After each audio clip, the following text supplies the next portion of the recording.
शिक्षा भर्ती घोटाले को लेकर आज एक बार फिर से आज दोपहर से ही बड़ी खबर यह है कि ईडी की जो छापेमारी है वो अर्पिता मुखर्जी के एक और ठिकाने पर जारी है। और ये देखिए, ये तस्वीरें जो निकलकर सामने आ रही हैं और अभी तक की जानकारी, इस ठिकाने से जो कैश बरामद हुआ है वो ये कहा जा रहा है कि इस ठिकाने से 20 करोड़ कैश अभी तक बरामद हो गया है। 3 किलो सोना भी बरामद किया गया है जिसे जब्त किया गया ईडी की तरफ से, यह जानकारी भी आ रही है। यानी कुल मिलाकर 41 करोड़ कैश अभी तक जो 2 छापेमारी हुई है इसमें बरामद हुआ है। और आज की छापेमारी में जो रकम है वो और ज्यादा हो सकती है। इन सब के बीच आपको बड़ी खबर बताएं, अर्पिता मुखर्जी के एक और ठिकाने पर ईडी की रेड, छापेमारी में करीब आज 20 करोड़ रुपए कैश अभी तक बरामद। अर्पिता के ठिकानों से अभी तक 41 करोड़ कैश बरामद हुआ है। करीब 2 करोड़ कीमत का 3 किलो सोना भी बरामद किया गया है। अर्पिता मुखर्जी की दूसरे घर में फिलहाल कैश की गिनती लगातार जारी है और ये रकम, इस बात का अनुमान लगाया जा रहा है, अंदाजा लगाया जा रहा है कि 30 करोड़ तक भी जा सकती है। अभी तक फिलहाल जानकारी है कि 20 करोड़ कैश मिला है। और रविशंकर दत्ता इस वक्त हमारे साथ नॉर्थ 24 परगना से जुड़े हैं, उसी जगह से जहां पर इस वक्त ईडी की जो लगातार कार्रवाई है जारी है। रविशंकर, सबसे पहले तो यही कि अभी तक की आपकी जानकारी के मुताबिक कितना कैश और क्या क्या बरामद हो चुका है इस ठिकाने से? देखिए, पहले ये अपडेट देने से पहले आपको दिखा दूं, मेरे पीछे आप ये गाड़ी देख सकते हैं, गाड़ी देख लीजिए। ये गाड़ी वो गाड़ी है को जिसको लाया गया है यहाँ से। इनमें 20 ट्रंक भर्ती करके एसबीआई की तरफ से लाया गया है, जो ट्रंक में पैसा भर्ती करके लेके जाएंगे ये लोग बैंक से।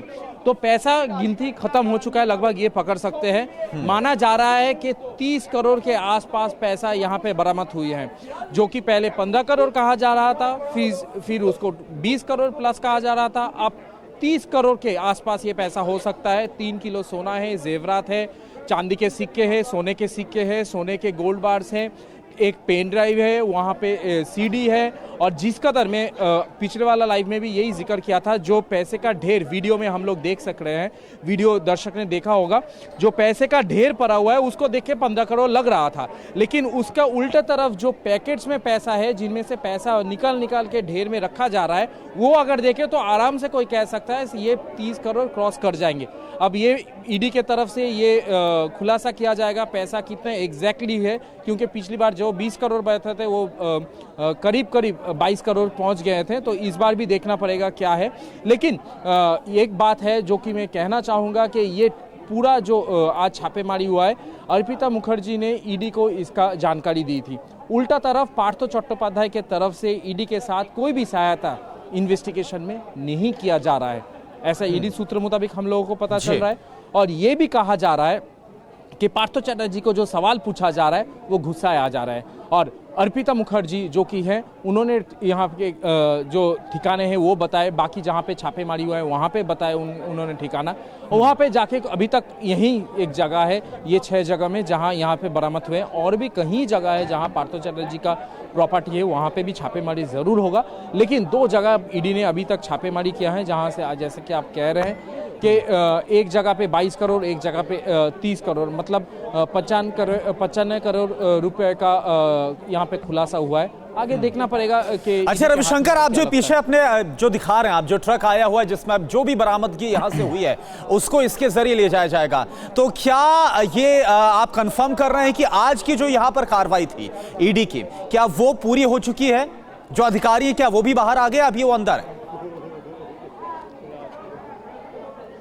देखिए, मुख्य जो 2 अधिकारी थे वो सीआरपी के साथ करीब 1.5 घंटा पहले निकल चुके हैं। ठीक है, वो अभी यहाँ पे नहीं है। जो लोग उनके सबऑर्डिनेट्स है सीआरपीएफ के, बाकी के जो जवान हैं वो अंदर हैं।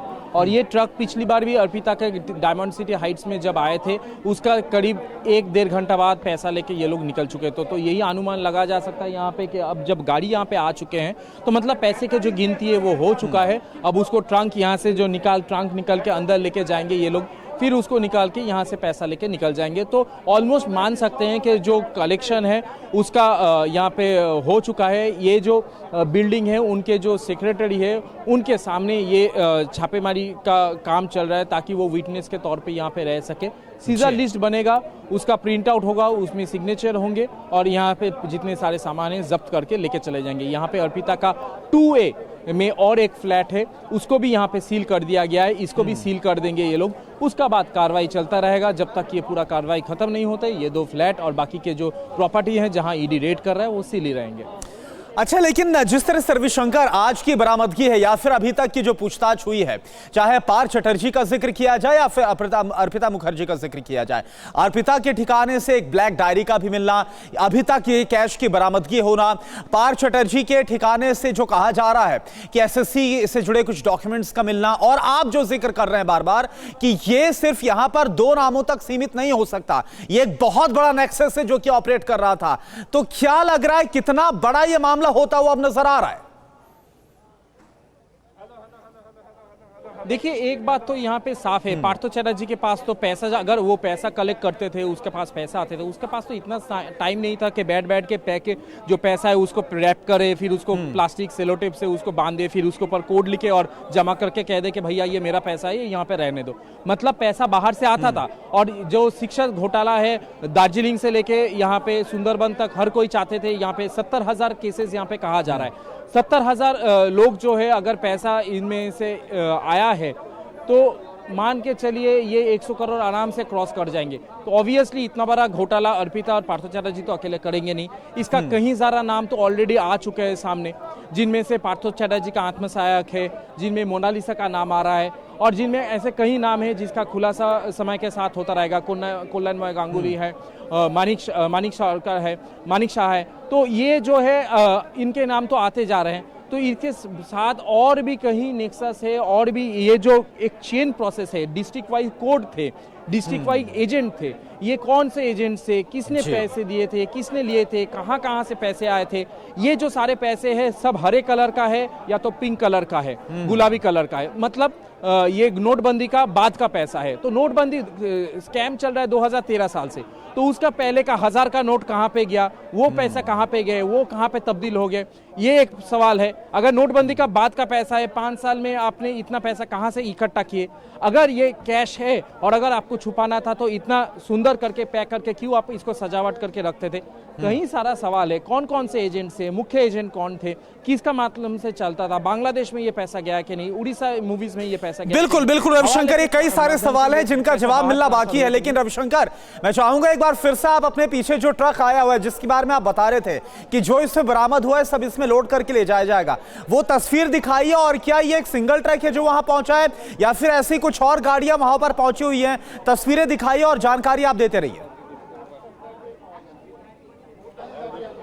देखिए, मैं दिखाना आपको चाहूंगा ये ट्रक, मैं अपना कैमरामैन को बोलूंगा एक बार दिखाने के लिए। देखिए ट्रक, अगर आप देखेंगे तो ट्रक ये जो है SNIB जो सिक्योरिटी फर्म है उसके ट्रक है, वो यहाँ पे खड़ा हुआ है। एक ही ट्रक आया है, इसमें कहा जा रहा है 20 से 24 ट्रंक्स अंदर है, बड़े बड़े SBI के ट्रंक से पैसा SBI लेके जा रहा है। और सबसे बड़ी बात है कि ये ट्रंक अभी तक यहाँ पे उतारा नहीं गया है, इसको उतार के अंदर लेके जाएंगे 8th फ्लोर जहाँ पे ये रेड चल रही थी, और वहाँ से इसको भर्ती करके नीचे लाया जाएगा। और इसमें एक टेक्निक है, पिछली बार जो हम लोगों ने देखा था, यहाँ पे एक डिकॉय ट्रंक भी लेके जाते हैं, क्योंकि ये पैसा है, ये पैसा कौन से ट्रक में जा रहा है। जैसे कि मान लीजिए 20 ट्रंक है, ये 30 ट्रंक लेके जाएंगे और भर्ती करके, क्योंकि ये एक सिक्योरिटी एजेंसी के हाथ में छोड़ा जाएगा, तो अगर बाई चांस रास्ते में कुछ होता है तो कौन से ट्रक में पैसा है, कौन से ट्रंक में पैसा नहीं है, इसका इसको ठहराना ये भी एक प्रॉब्लम होता है। तो इसीलिए डिकॉय ट्रंक भी रखा जाता है, उसमें उसको लेके ऊपर जाएंगे, उसको लेके भी नीचे आएंगे, लेकिन उसमें पैसा नहीं रहेगा। अब आप 30 ट्रंक में कौन सा 20 ट्रंक में पैसा है ये समझना मुश्किल होता है, इसको डिकॉय पॉलिसी कहा जाता है। तो वो भी यहाँ पे मेंटेन किया जाएगा। पिछली बार अर्पिता के समय में भी ऐसा देखे थे, उनको पता है जो पैसा ऊपर है उसको भर्ती करने के लिए कितने ट्रंक की जरूरत है, लेकिन जितने ट्रंक थे उससे कहीं ज्यादा ट्रंक अंदर लेके जाते हैं, फिर एक साथ सबको निकलता है ताकि आपको समझ में ना आए कौन सा ट्रंक में पैसा है, आप आइडेंटिफाई ना कर सके। क्योंकि रास्ते में जब पैसा लेके जाएंगे, अगर कुछ वहां पे घटना घटती है, आप छीन के ले जाते हैं या तो फिर वहां पे एक्सीडेंट होता है कुछ होता है तो वो ट्रंक जो है, कौन सा ट्रंक में पैसा आइडेंटिफाई ना किया जाए, इसके साथ ये डिकॉय पॉलिसी भी मेंटेन किया जाता है।